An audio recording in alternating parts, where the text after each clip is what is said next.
talking to Real Talk, Real Life. So today we're going to talk about Hurricane Melissa. This is going to be a difficult conversation for us, but I think it's really important that we have that conversation because it was horrific.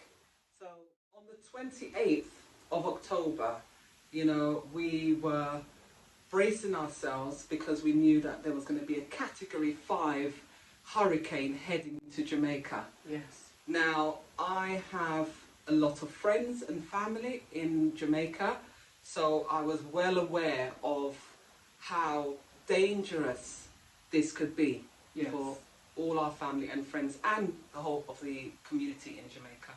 And at the time, I was on holiday in Abu Dhabi, so it was constantly on my mind that Category 5 was going to hit Jamaica.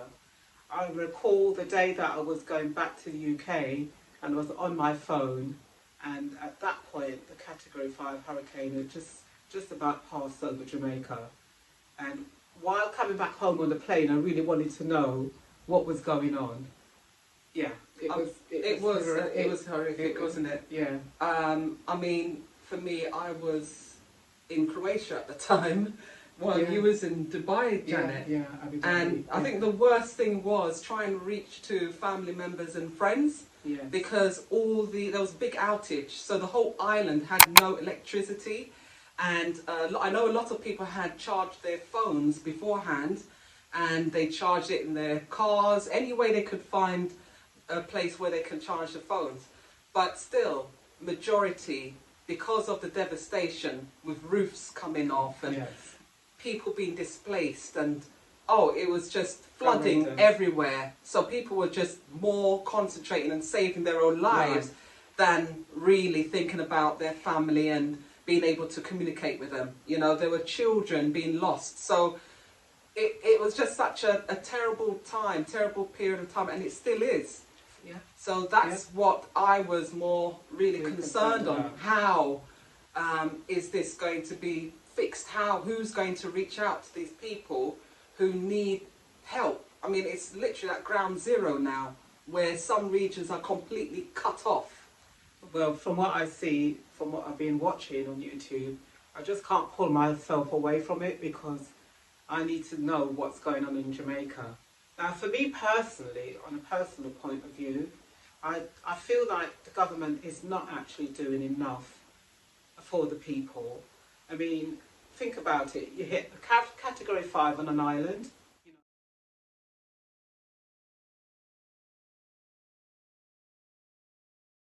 And you would think that the government will airdrop tents for people to sleep in and things like that. I mean, it's unbelievable that people are actually sleeping outside in the elements with young children. And I know this for a fact because it's been recorded and put out there on social media. So everyone can see what's actually going on. It can't be hidden. Yes, I mean, for me, I've been keeping a close eye on it, and also when I did actually get in contact with family and friends, they firsthand was there when all the devastation was happening and how horrifying it was for them. Also, I got regular updates in the situation, and I know for St. Elizabeth, quite a lot of friends and family are there, and there was literally no help at all. People were cut off. It was almost like it was landlocked within the island, so people could not get out and people couldn't get in. And it was dangerous as well because you had the live wires, you would have flooding, and of course, I don't know if anyone knows much about St. Elizabeth, but it's by the coast. Yeah. So you had the water coming in from the sea, and it was raising like above the height of a house, say a bungalow or even a one-story house, and people were trapped. Some people have gone missing, missing. Still now, and they can't find some children. There haven't been an accurate count as well. Yeah, children are missing as well. Yes. I mean, the situation is dire, to be honest with you. I mean, the country should be on a state of an alert because that's how bad it is.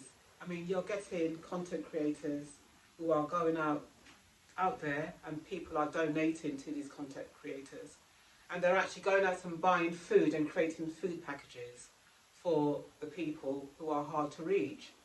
Because I think that's brilliant. Yeah, I think what's actually really going on as well, what's happening is that you've got the elderly who live in the countryside, and think about it, they're up in the hills.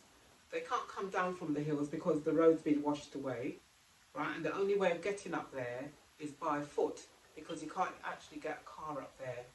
So these content creators, God bless them, because these people would have been starving for hungry. In fact, they probably would have died by now.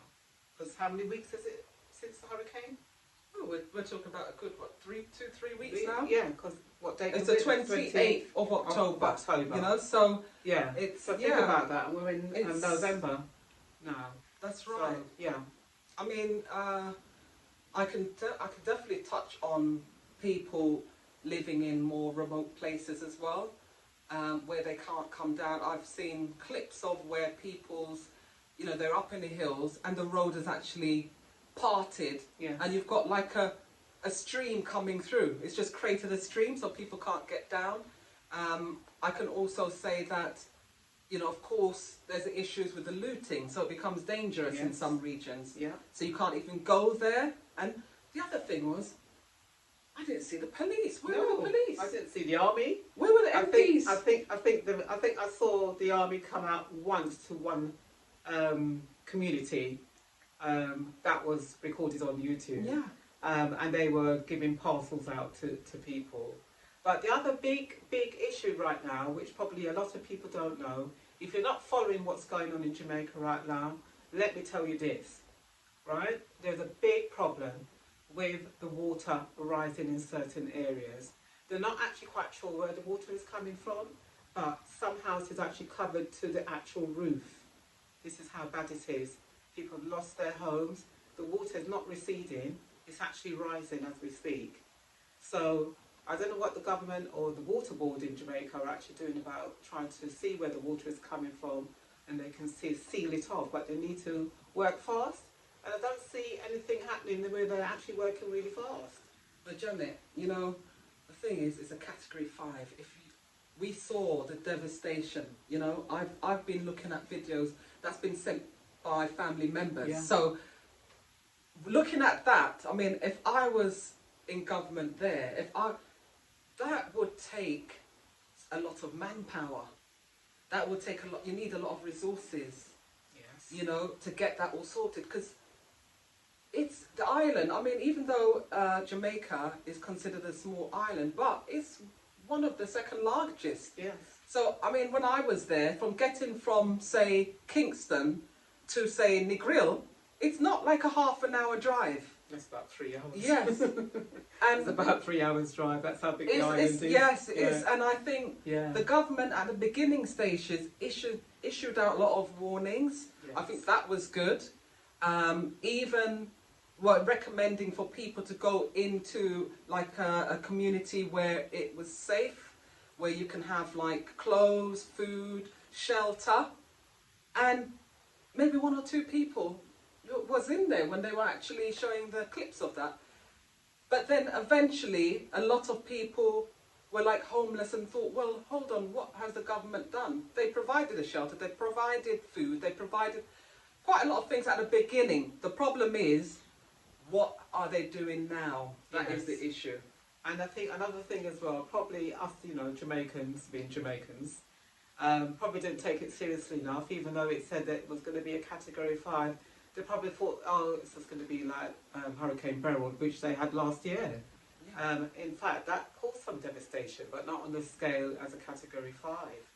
So I think people was bracing themselves, but wasn't really taking it seriously enough. I think, well, really, if I'm living in a board house, then I need to get out, because the category 5, if everyone's got a phone now, you can look at what a category 5 means, and I think, well, my board house is not going to survive this. I need to get out. Do you understand? So it's pros and cons. That you saying that point, you have to kind of also think the people who are there, they might be thinking, right, I've got my house, I've got all my things in the house, Yes. all my furniture, all Get ready everything to have. that they have, what they've built up throughout the years. So some people, their mindset will be, well, if I go and stay in a shelter, what's going to happen to my house? So they put in material things over their own life. And by doing that, they're just really putting themselves at risk for harm. And even, you know, because unfortunately, things like that can be bought. Yes, yes. But you can't replace life. You can't replace life. And yeah. I think this was the issue when the warning was made by Andrew Holiness, saying, look, you know, these are the facilities, you can go and get shelter, you know, stay safe. He was actually instructing people, look, these are the things you can do to safeguard, you know, like put board over your windows, just different things. I was watching that. Okay. But people were not always, you know, listening to that. No. Wow. And the dangers came and the devastation happened. Yes. And, you know, material things. All I can say is, you know, Jamaican people, if you're watching this, don't put material things over your own life and your family. You know, those things you can rebuild. Yes. Don't mess about. A Category 5 hurricane is serious. It's not a joke. And now we need all hands on deck to try and build Jamaica again. Not to be how it was before, but to be better. And I think one of the things that needs to be addressed, and I'm saying this now to anyone, any government official, the infrastructure has to be changed. You cannot allow board houses. And I would suggest, if you have a property and you know every year you have a hurricane coming, whether it's a category 3, 4, 5, you've got to have a concrete slab on your roof. You have more of a chance of saving your house. Than to have, you know, like a tiled roof or some people with a zinc roof. Because I do realise that in Jamaica, large parts of Jamaica, for instance, I'm going to bring some areas up because I know these are facts. In Trelawney, majority of the people in Trelawney have a board house. Okay? And so in that area was completely flattened. There might have been 1 or 2 houses that had the roof missing, the roof was flown off, but some of the sides were remaining. But most of the houses there, they were flat. So there is reasons behind that, which I won't touch on today, but the government needs to try and steer away from encouraging people to build a board house. That's my personal view. Yes. And I think also in future, because of the hurricanes that are there, there's certain materials that need to be on the island, ready, available. You know, because there's to me, there's no point, you know, trying to get supplies when the disasters happen. It's better to be prepared and have more supplies there. And even if you're rebuilding now your roof and your house, you know, if you're ordering, say, bricks, order a little bit more. Order, you know, just have a little bit extra, because you know that there's going to be a hurricane. So even if you have a few areas in your house that's damaged, you can have that repaired speedily. Because right now there's another issue. Yes. The materials. Yeah. There's not enough materials on the island to rebuild. So now that you've got another weight for that. Because now you've got food going out to people. But what people are saying is, they need shelter. We need materials to rebuild our roof. You know? Yeah. So I mean, it's a horrendous situation where you have people living and sleeping outside in the elements, right? With children. So this is how bad it is in Jamaica right now. Yeah. You know, and we just really wanted to highlight it to people so people can see the severity of what's going on in Jamaica. Yes. Because it's not in the news here on the BBC and ITV here in the UK. You ain't hearing nothing more about it. They mentioned it a couple of times, but it's gone. So we just want to keep plugging at it. You know, let people be aware that we have to keep donating. Don't just donate once and think, oh, that's okay. If you have a little bit of spare cash, donate. Every little bit helps. Little bit counts. And you can find in a link below that, you know, we have a link there where you can actually donate, and it will go directly to the people, not in monetary, but in material, so they can start rebuilding their house, their roofs. You know, they need to have cement, sand, cement. The supplies are low, the costs are going through the roof. Literally, it's doubled now. So it's going to take a little bit longer for people to get that money together. So if you can help and support our charity and just donate a little bit, doesn't matter. I know that there's a crisis here because our foods are going up. You know, all our bills are going up. Everything is really pricey. So, you know, if you can just help support us. And one of the biggest things I'm going to put out there as well, the main problem in Jamaica right now is having clean water. Okay, that's the issue. So if you can help in that department, that'd be really, really helpful. Thank you for joining us. We'd like to hear from you how you think that the government of Jamaica can rebuild Jamaica to be stronger and better, and they can actually have a better infrastructure. So let's hear your point of view, because I think they should have concrete roofs. What Me too. Yeah, definitely. So going forward, let's hear what you have to say. Just comment, and please remember to like, share and subscribe.